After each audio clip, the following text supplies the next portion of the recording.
Tang ki jaidbynriew rit pat ni ki bom day ki Hindu ki bom sngau tenat ya kata ke jingkwa jong ka sarkar pedeng. Banwanra ya kata ke one nation, one language, one religion. Hendrai wat ki badai ki jaidbynriew hepat ki badai na ke Niam Hindu ru ki sngau persya halor gane. Hang ne pila ban yo I ba ke MP jong ka parti DMK na South India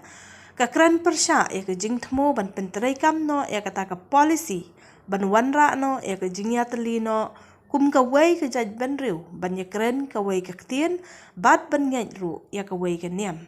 Hang ne pila ban yo I ban yo sngau dalade ya ke ke ba ke ne ke MP babiang ke jingnang jingstat ke babiang ki nia ki jutang ke yeng ban ya saj na ke benta ke ne ke jingkwa pynlong kawei jong ke sarkar kemi nadu ke Ktien ke jingyan bat ki wei de.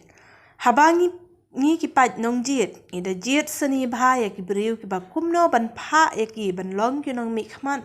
upat ba kada wanra shisha ya ke jingya da ya ke jaidbynriew jongi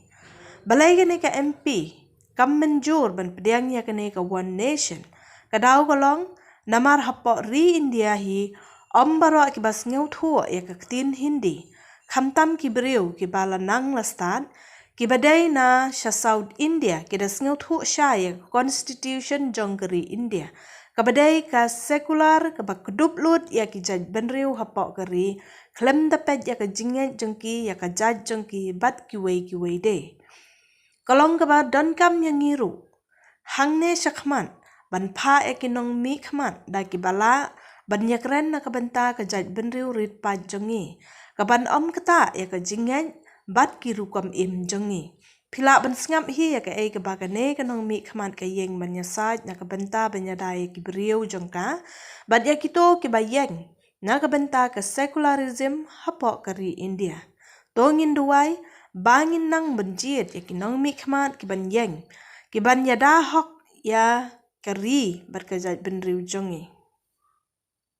One nation, one market, one language, one exam, one election, one nation, one religion, one nation, one party. This is where what you're trying to lead to. But you have to understand that will never happen. Never. This country has seen enough. This country has withstood enough. And our people, the people of this nation, will fight.